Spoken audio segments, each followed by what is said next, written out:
بسم اللہ الرحمن الرحیم الرحمن علم القرآن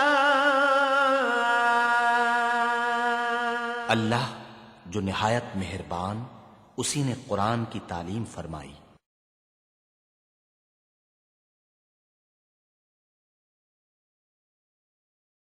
الحمدللہ رب العالمین والصلاة والسلام علی حبیبہ محمد وآلہ وصحبہ اجمعین۔ اعوذ باللہ من الشیطان الرجیم، بسم اللہ الرحمن الرحیم۔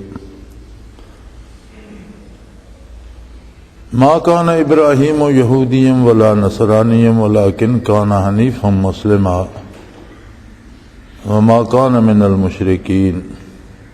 ان اول الناس بابراہیم للذین اتبعوہ وہذا النبی والذین آمنوا واللہ ولی المؤمنین۔ ودت طائفۃ من اہل الکتاب لو یضلوکم وما یضلون الا انفسهم وما یشعرون۔ یا اہل الکتاب لم تکفرون بآیات اللہ وانتم تشہدون۔ یا اہل الکتاب لم تلبسون الحق بالباطل وتکتمون الحق وانتم تعلمون۔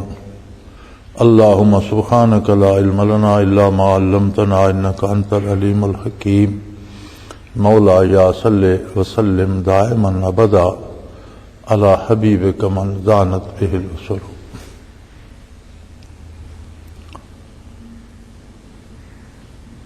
عہد مبارک نبی کریم صلی اللہ علیہ وآلہ وسلم میں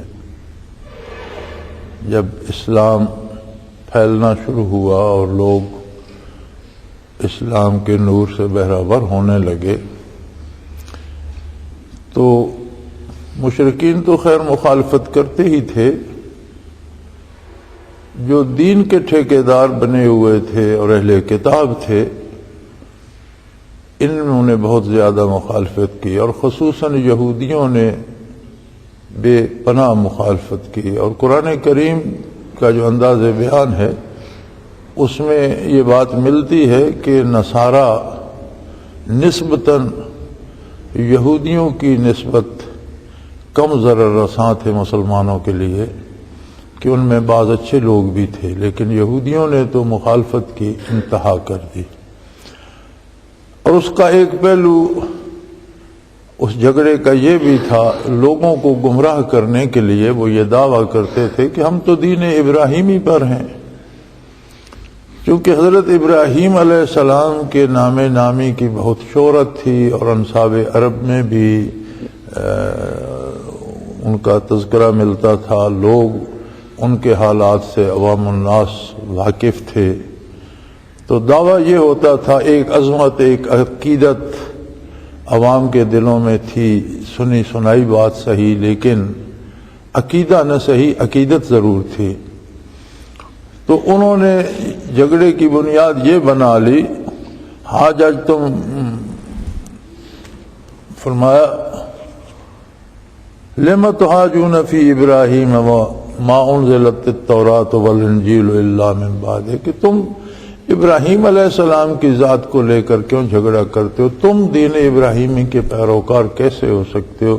یا تمہارا دین ان سے کس طرح مشابہت اختیار کر سکتا ہے؟ یہودیوں کا دعویٰ تھا کہ حضرت ابراہیم علیہ السلام بھی ہماری طرح یہی عقیدہ رکھتے تھے اور یہودی تھے۔ نصرانیوں کا عقیدہ تھا کہ نہیں، ان کا عقیدہ ہمارے جیسا تھا اور وہ نصرانی تھے۔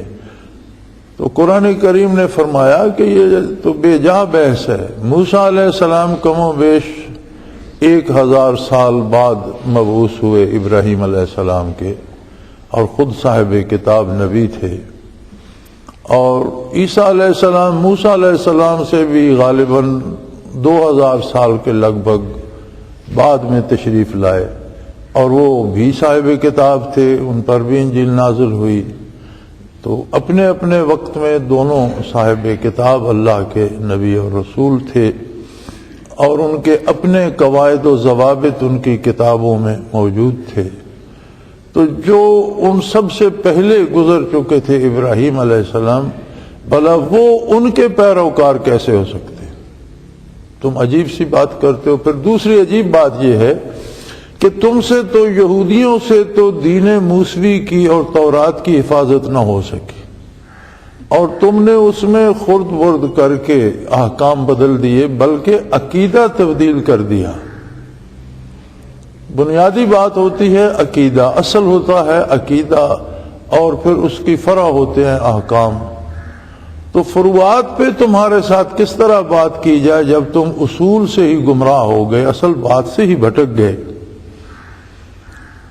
تو فرمایا ما کان ابراہیم یہودی ولا نصرانی، حضرت ابراہیم علیہ السلام نہ یہودی تھے نہ نصرانی تھے، چونکہ یہودیوں نے بھی توحید باری سے ہٹ کر حضرت عزیر علیہ السلام کو اللہ کا بیٹا مان کر انہیں الوہیت میں شریک کر لیا۔ اولاد ہونا جو ہے وہ والد کے اوصاف میں پوری طور پر شریک کر دیتا ہے، جیسے انسان کا بچہ انسان ہونے میں کسی سے کم نہیں ہوتا، علم میں کمی ہو سکتی ہے، قوت طاقت میں کمی ہو سکتی ہے، شکل و صورت میں باپ خوبصورت تھا بیٹا اتنا خوبصورت نہیں ہو سکتا، یہ باتیں ہو سکتی ہیں، لیکن انسان کا بیٹا انسان ضرور ہوگا، انسانی اوصاف اس میں ہوں گے۔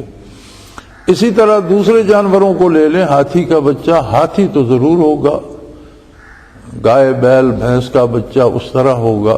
تو اگر اللہ کی بھی اولاد مانی جائے تو وہ الوہیت میں تو شریک ہوگا، اللہ جتنا نہ صحیح، اللہ سے کمتر صحیح، کمزور صحیح، اوصاف میں اللہ جیسا نہ ہو، ذات میں اور الوہیت میں تو شریک ہوگا۔ تو اللہ تو ان باتوں سے بالا تر ہے، کوئی اس کا شریک نہیں، کوئی اس کا ہمسر نہیں، لم یلد ولم یولد ولم یکن لہ کفوا احد، نہ اس کا کوئی والد ہے نہ اس کی کوئی اولاد ہے، اور نہ کوئی اس جیسا ہمسری کا برابری کا دعویٰ کر سکتا ہے۔ تو یہ جو ایک عقیدہ توحید آ رہا تھا آدم علیہ نبینا علیہ الصلوۃ والسلام سے لے کر حضور نبی کریم صلی اللہ علیہ وسلم تک، جس کی تبلیغ اللہ کے ہر نبی ہر رسول نے کی، اور ہر دین کی بنیاد عقیدہ توحید تھا۔ تو تم تو وہ بدبخت ہو جن سے عقیدہ توحید کی حفاظت نہ ہو سکی۔ جب تم اصل کی حفاظت نہیں کر سکتے تو فروعات پر تمہارے ساتھ بات کرنا ہی فضول ہے۔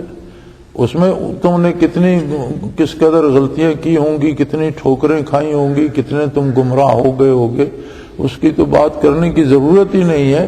اور ابراہیم علیہ السلام نہ تو یہودی تھے نہ نصرانی تھے، بلکہ وَلَٰكِنْ كَانَ حَنِيفًا مُسْلِمًا، وہ بالکل تک سیدھے مسلمان تھے۔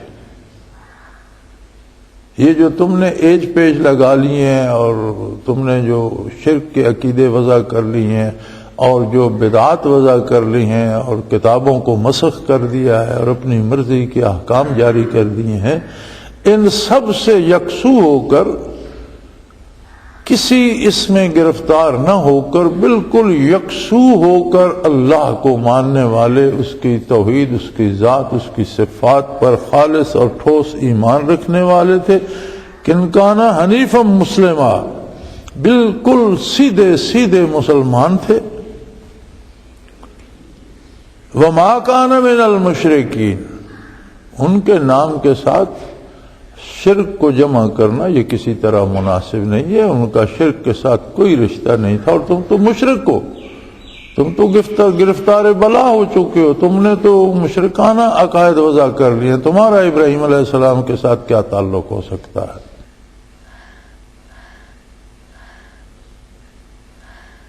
ان اول الناس بابراہیم الذین اتبعوه وهذا النبی والذین آمنوا اللہ ولی المؤمنین۔ ہاں، ابراہیم علیہ السلام کے اگر کوئی قریب تر ہے ایمانیات میں، عقائد میں، اللہ کی اطاعت میں، اللہ کے دین میں، اللہ سے محبت میں، اللہ سے تعلق میں، اللہ پر یقین و ایمان میں، تو ابراہیم علیہ السلام کے قریب ہیں وہ لوگ جو اتباع کرتے ہیں ان کا، یعنی حاضر نبی و آقا نامدار حضرت محمد الرسول اللہ صلی اللہ علیہ وسلم، جنہوں نے ابراہیم علیہ السلام ہی کی طرح کھرے صاف ستھرے دین کی دعوت دی اور خالص توحید کی طرف دعوت دی جس میں شرک کا شائبہ بھی نہیں ہے۔ تم جو شرک میں مبتلا ہو چکے ہو، تم اپنا کون سا رشتہ ابراہیم علیہ السلام سے استوار کرنے کا دعویٰ کر سکتے ہو؟ تمہیں تو یہ دعویٰ زیب ہی نہیں دیتا۔ ابراہیم علیہ السلام کے قریب تر تو نبی محمد الرسول اللہ صلی اللہ علیہ وسلم ہے، یا وہ لوگ ہیں جو ان کے ساتھ ایمان لائے، صحابہ کرام جنہیں شرف صحبت نصیب ہوا، یا تب سے لے کر قیامت تک جنہیں اتباع محمد الرسول اللہ صلی اللہ علیہ وسلم نصیب ہوگا۔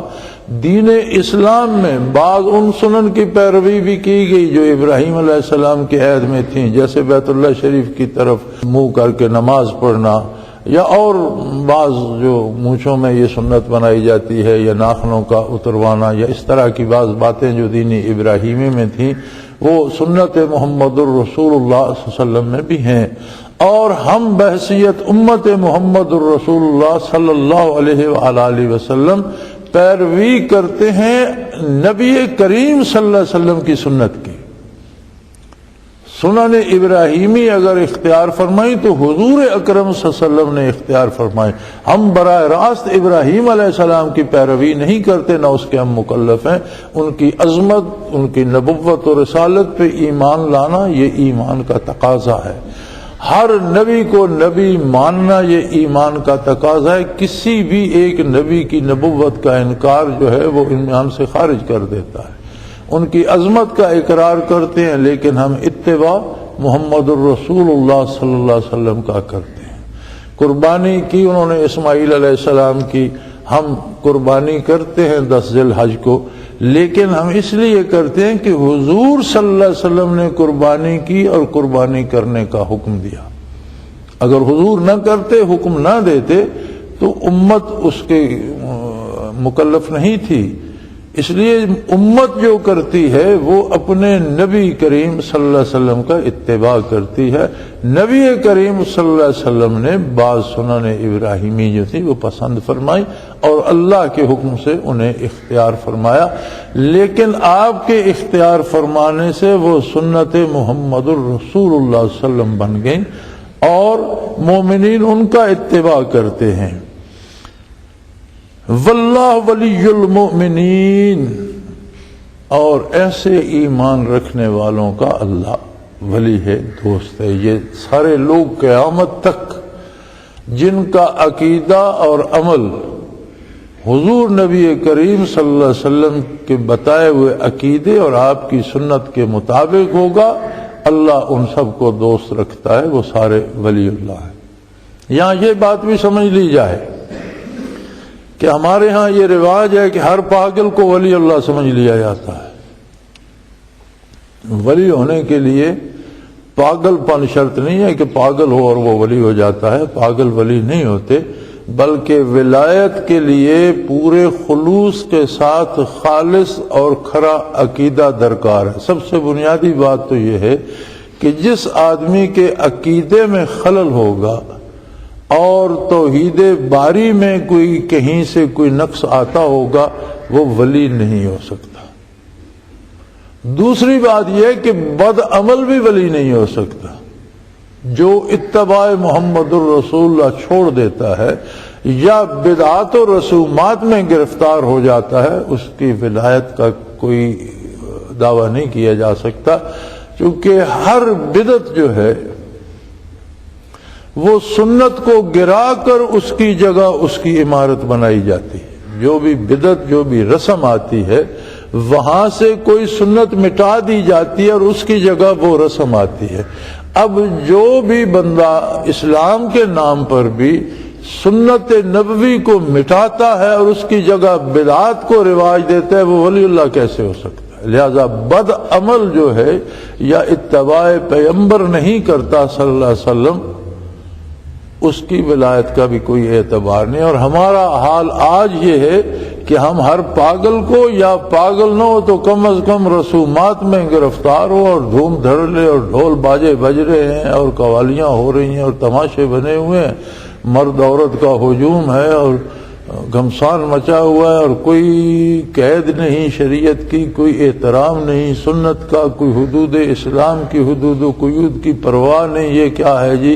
یہ بڑا ولی اللہ ہے. بھئی یہ سب جہالت کے کرشمے ہیں، اور یہ وہی بات ہے کہ اسلام کے بعد کوئی عہد جاہلیت میں لوٹ جائے.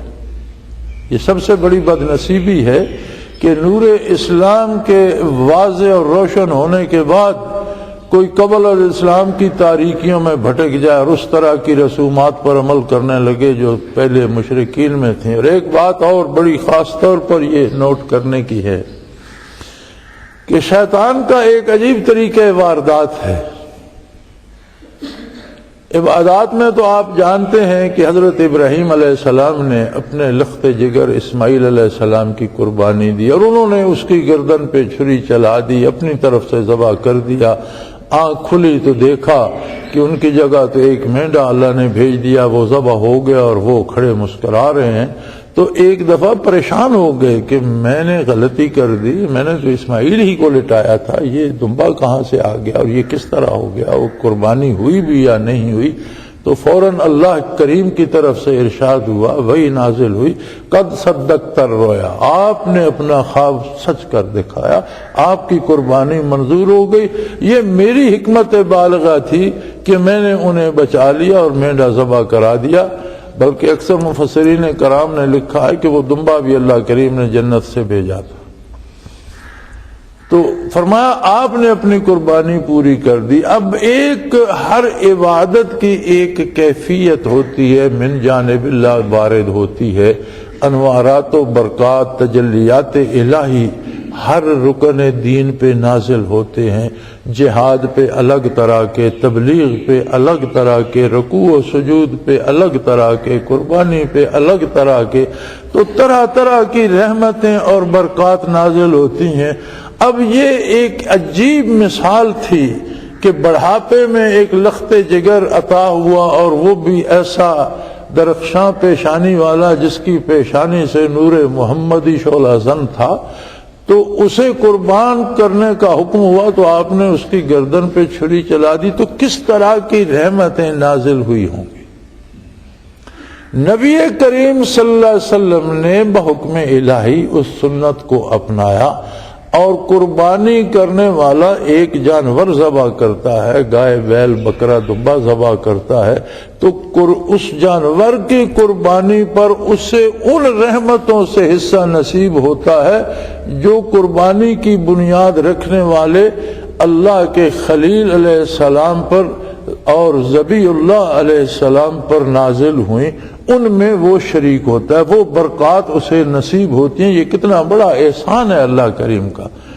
اسی طرح حضرت ہاجرہ رضی اللہ تعالی عنہا نے پیاس سے پریشان ہو کر پانی کی تلاش کے لیے صفا و مروہ پہ جو دوڑ لگائی، تو وہ اللہ کو ایسی پسند آئی کہ فرمایا اسی انداز سے ان پہاڑوں پہ جہاں وہ دوڑی ہیں وہاں دوڑو، جہاں وہ چلی ہیں وہاں چلو، اور جتنے چکر انہوں نے لگائے وہ لگا. وہ ادا اللہ کو پسند آ گئی.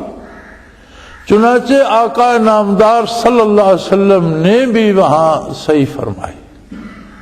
جو بھی حاجی حج پہ جاتا ہے اس کا طواف مکمل نہیں ہوتا جب تک وہ صحیح کر نہیں لیتا. طواف کے ساتھ صحیح کرتا ہے، حج کا رکن ہے صحیح کرنا.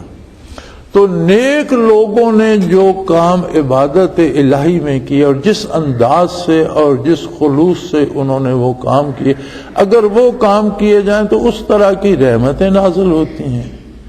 اسی طرح بدکاروں نے برائی جو کی، جو رسومات جاری کی بری، اور جو کلمات دین کے خلاف کہے، شیطان کوشش کرتا ہے کہ لوگوں کے منہ سے وہ کلمات نکلیں، وہ اعتراضات نکلیں جو مشرکین مکہ کرتے تھے، جو اس عید کے یہود کرتے تھے، جو اس عید کے نصارہ کرتے تھے. اور اگر کوئی جمع کرے تو آج بھی اکثر معترضین وہ اعتراض دہراتے ہیں جو اس عہد کے مشرکین اور یہود و نصارہ نے اسلام پر کیے.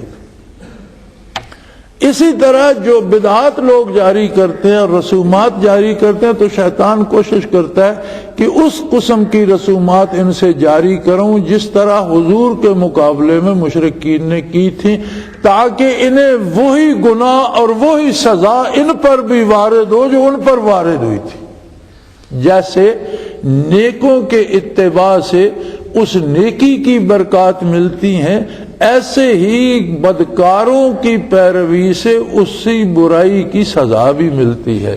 تو شیطان کی کوشش یہ ہوتی ہے کہ یہ جو بری رسومات ہیں اور رواجات ہیں یہ اس طرح کے جاری کروں جو زمانے جاہلیت میں تھے یا جن لوگوں نے حضور کی مخالفت کر کے وہ جاری کیے ویسے لوگوں سے کروں. اس لیے میں عرض کر رہا ہوں کہ جو لوگ رسومات کے اسیر ہو جاتے ہیں ان کی مثال ایسی ہے کہ وہ نور اسلام کو چھوڑ کر ظہور اسلام سے پہلے کی جہالیت اور اس تاریکی میں اپنے آپ کو لے جاتے ہیں، اور یہ سب سے بڑی بدبختی ہے. سو فرمایا واللہ ولی المؤمنین، کسی کا عقیدہ درست ہے اور اس کا عمل حضور کی سنت کے تابع ہے تو وہ ولی اللہ ہے. دیکھیں ولایت کی شرط یہ ہے کہ جس کی کوئی سند ہو. ہم ولی اللہ کہتے ہیں تو وہ ہمارا حسن ظن ہے، ہماری عقیدت ہے کہ ہم سمجھتے ہیں فلاں شخص ولی اللہ. ہم کیوں سمجھتے ہیں ولی اللہ؟ بنیادی بات، اگر کوئی صاحب علم، صاحب ذوق، صحیح الفطرت کسی کو ولی سمجھتا ہے تو اس لیے سمجھتا ہے کہ اس کا عقیدہ بھی خالص ہے اور عمل بھی حضور کی صلی اللہ علیہ وسلم کی سنت کے مطابق ہے اور اس سے برکات پہنچ رہی ہیں دوسروں کو. ولایت کی دلیل یہ ہوتی ہے کہ اس کے پاس بیٹھنے والے، اس سے ملنے والے لوگ نیک ہوتے جا رہے ہیں، برائی چھوڑتے جا رہے ہیں، عقائد کی اصلاح ہو رہی ہے، کردار کی اصلاح ہو رہی ہے. اس لیے ہم سمجھتے ہیں کہ یہ ولی اللہ ہے. اگر کسی کے پاس بیٹھ کر لوگ گمراہ ہوں، بدعات میں اسیر ہوں تو ولی کیسے ہو؟ ولی اللہ نہیں ہو سکتا، شیطان کا ولی ہو سکتا ہے. لہذا اس معاملے میں بڑی غور و فکر کی ضرورت ہے کہ ہر ایرے غیرے کو ہم ولی سمجھ کر اس کے پیچھے لگ جاتے ہیں، اور اگر وہ بدکار ہوتا ہے، بد عقیدہ ہوتا ہے تو ہم اپنے عقائد ضائع کر بیٹھتے ہیں. یاد رکھیں کوئی شخص توحید خالص سے ہٹ کر یا سنت آقا نامدار صلی اللہ علیہ وسلم سے ہٹ کر ولی نہیں ہو سکتا. پھر جنہیں ہم ولی سمجھتے ہیں ہمارا حسن ظن ہے. حقیقی ولی تو وہ ہیں جن کی رسید اللہ دیتا ہے کہ میں ان کا ولی ہوں، وہ تو واقعی ولی ہوا.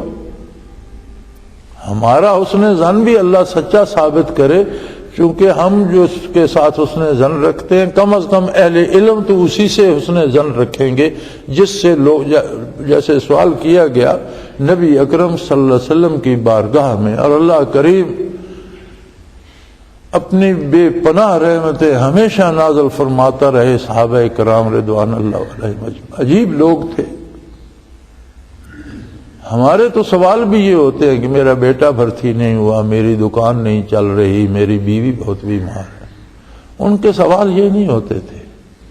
ان کے سوال دین کی تفصیلات کے بارے ہوتے تھے، تشریحات کے بارے ہوتے تھے، اور پوری امت کو انہوں نے ہر شعبے زندگی میں ایسی رہنمائی میسر فرما دی.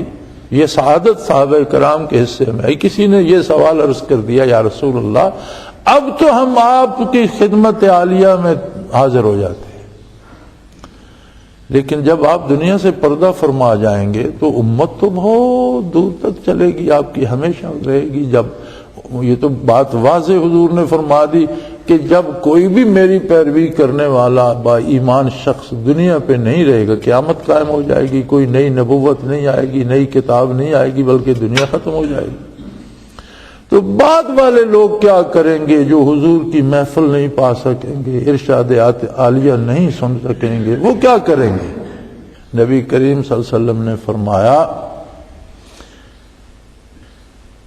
کہ اس کے بعد ان لوگوں کے پاس بیٹھنا جس کے پاس بیٹھ کر خدا کی یاد آئے. یعنی جب میں دنیا سے پردہ فرما جاؤں تو پھر ایسے لوگوں کے پاس جا کر بیٹھنا جس کے پاس بیٹھنے سے اللہ کی یاد آئے. تو حضور نے تعیین فرما دی کہ ولی اللہ وہ ہے کہ جس کے پاس جا کر جانے والے کو بھی یاد الہی آ جائے، جانے والے کو بھی عظمت الہی کا احساس ہونے لگے، جانے والے کو بھی اپنے گناہوں سے شرمندگی ہونے لگے، وہ توبہ کرے اور بہتری کی طرف آئے. تو یہ لوگ جو ہیں وہ ان کی رسید ہے اللہ کی طرف سے، واللہ ولی المؤمنین. ذکر خیر تو ہو رہا تھا صحابہ کرام رضوان اللہ علیہم اجمعین کا. ھذا النبی والذین آمنوا، یہ نبی کریم صلی اللہ علیہ وسلم ابراہیم علیہ السلام کے قریب تر ہیں اور جو لوگ ان کے ساتھ ایمان لائے. ذکر خیر تو ہو رہا تھا صحابہ کرام کا، یعنی صحابہ کرام میں سے ہر صحابی کی ولایت حقہ میں کوئی شبہ نہیں. اسی لیے اہل سنت والجماعت کا عقیدہ الصحابۃ کلھم عدول، سارے صحابہ عادل ہے. اور نبی کریم کا ارشاد ہے اصحابی کالنجوم فبأیہم اقتدیتم اہتدیتم او کما قال رسول اللہ صلی اللہ علیہ وسلم، میرے صحابہ نجوم ہدایت ہیں، جس کا دامن پکڑ لو گے ہدایت پا جاؤ گے.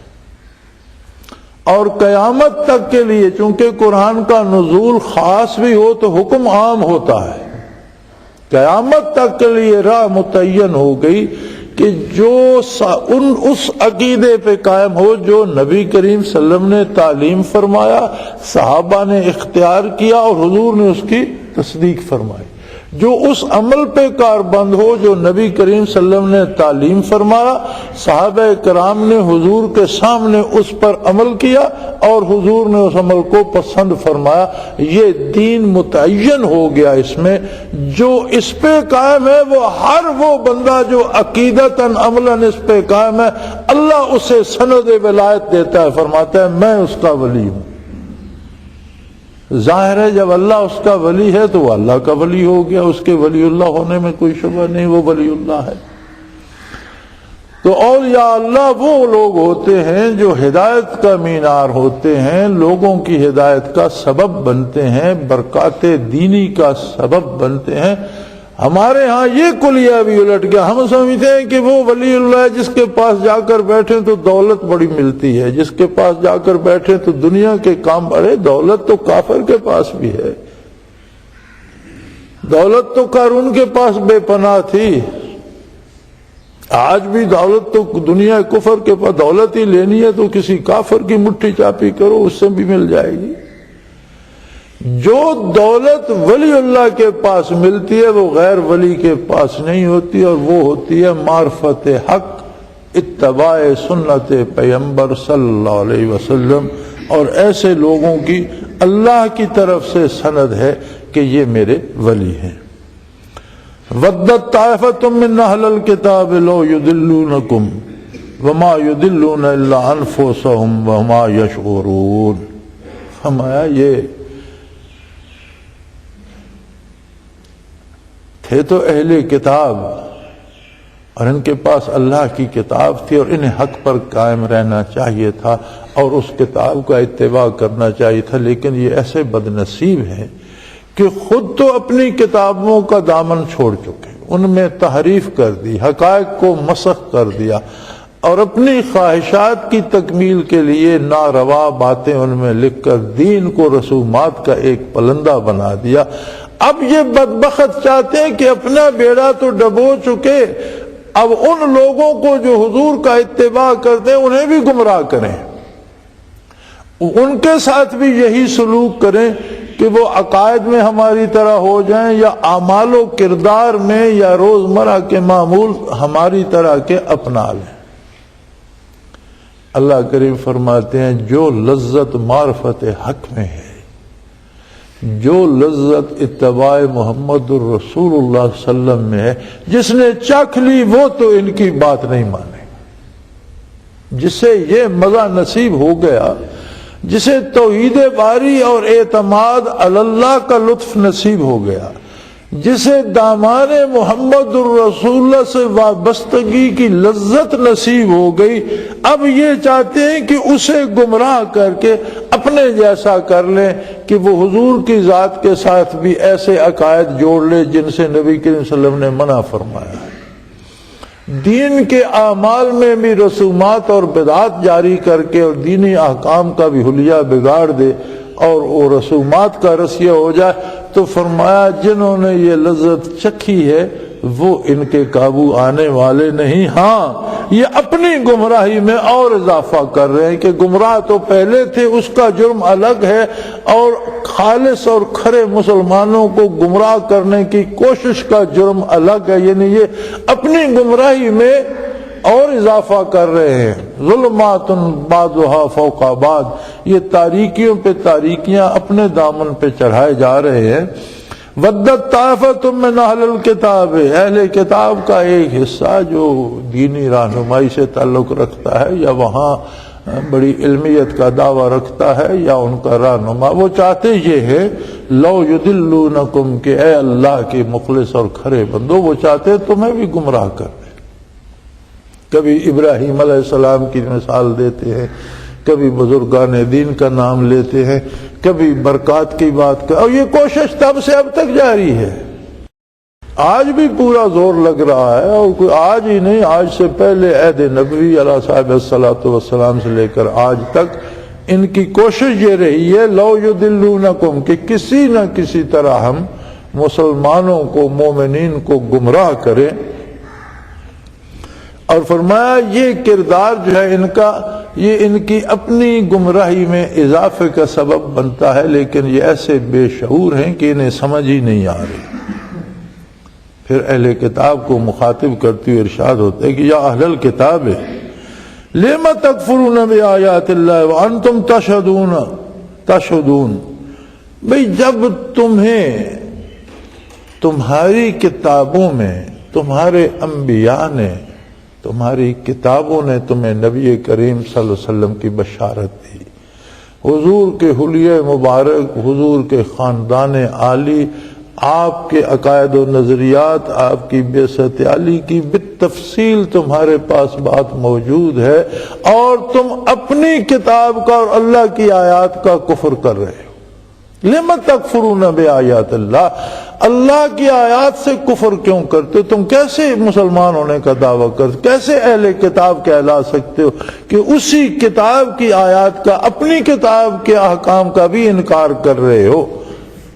اور تم اس بات پر گواہ ہو، تم جانتے ہو، لوگوں سے چھپاتے ہو، لیکن تم اس بات پہ گواہ ہو کہ تمہاری کتابوں میں یہ بشارت موجود ہے بعثت آقا نامدار صلی اللہ علیہ وسلم کی، اور یہ حکم بھی موجود ہے کہ جب حضور مبعوث ہوں گے تو سب کو آپ صلی اللہ علیہ وسلم کی پیروی کرنا لازم ہوگی۔ تو تم اپنی کتابوں کا انکار کر رہے ہو اور ہمیں دعوت دے رہے ہو کہ ہم بھی تمہارے ساتھ شامل ہو جائیں۔ آپ اپنی کتابوں کا بھی انکار کر رہے ہو، حضور کا انکار، حضور کی بعثت کا انکار، قرآن کی کتاب اللہ ہونے کا انکار، یہود و نصارہ اپنی کتابوں کا بھی انکار کر کے کر رہے ہیں، اور اس بات پہ وہ خود گواہ ہیں۔ یا اہل الکتاب لم تلبسون الحق بالباطل وتکتمون الحق وانتم تعلمون، اہل کتاب حق اور باطل میں تم کیوں تلبیس کیوں کرتے ہو، اسے کیوں ملاحت کیوں دیتے ہو، حق باطل کو ملا کیوں دیتے ہو؟ حق کو حق رہنے دو، باطل کو باطل رہنے دو، سچ کو سچ رہنے دو، جھوٹ کو تم سچ جھوٹ کو ملا کر ایک نیا آمیزہ تیار کرتے ہو جو گمراہی کا سبب بنتا ہے، اور حق کو چھپاتے ہو۔ تمہارے پاس یہ بشارت، یہ اطلاع، یہ تمہاری کتابوں میں خبر موجود ہے، اسے تم چھپاتے ہو، خود بھی گمراہ ہوتے ہو، دوسروں کو گمراہ کرنے کی کوشش کرتے ہو۔ اور مزے کی بات یہ کہ یہ سب کچھ تم نادانی میں نہیں کر رہے، جیسے آج کہا جاتا ہے نا جی کہ یہود و نصارہ کی بڑی کوشش ہے اس مسلمانوں کی مخالفت کرنے کی اور عمدن کر رہے ہیں، یہ روز اول سے عمدن اور ارادتن کر رہے ہیں، آج نہیں، روز اول سے کر رہے ہیں اور یہ کرتے رہیں گے۔ ہر بندہ ڈنڈا لے کر شیطان کے پیچھے پڑا ہوا ہے کہ شیطان برا ہے، شیطان برا ہے، شیطان برا، یہ تو بات درست ہے، شیطان برا ہے، لیکن ہم اپنی ذات کو سامنے نہیں لاتے کہ میں شیطان کی بات کیوں مانتا ہوں۔ اگر میں شیطان کی بات مانتا ہوں تو پھر میں شیطان سے بھی گیا گزرا ہوں کہ جو اللہ کو اور اپنے حبیب صلی اللہ علیہ وسلم کو، نبی کریم صلی اللہ علیہ وسلم کی ارشادات عالیہ کو چھوڑ کر شیطان کی بات ماننے چل پڑا ہوں، تو میں اس سے بھی گیا گزرا ہوں۔ ہم یہ جرات نہیں کرتے کہ اپنا محاسبہ کریں کہ میں شیطان کی بات کیوں مانوں۔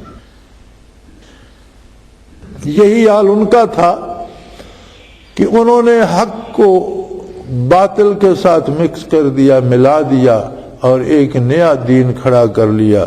تو فرمایا تم جانتے ہو کہ حق کیا ہے، اس کے باوجود حق کی پیروی نہیں کرتے اور کوشش کرتے ہو کہ جو حق پر قائم ہیں انہیں بھی گمراہ کرنے کی کوشش کریں، لیکن یاد رکھو لذت ایمان بھی ایک چیز ہے، جنہیں نصیب ہوئی ہے وہ تمہارے داؤ میں نہیں آئیں گے، اور جو تمہارے داؤ، اس کا مطلب دوسرا یہ بنتا ہے کہ جو ان کے داؤ میں آ جاتے ہیں انہیں حقیقتاً لذت اسلام نصیب ہی نہیں ہوئی، وہ حقیقی ایمان سے آشنا ہی نہیں ہوئے، اس لیے ان کے گرفت میں آ جاتے ہیں۔ اللہ کریم گمراہی سے پناہ دے، ہدایت پہ قائم رکھے اور اتباع رسالت کی توفیق عطا فرمائے۔ وآخر دعوانا الحمدللہ رب العالمین۔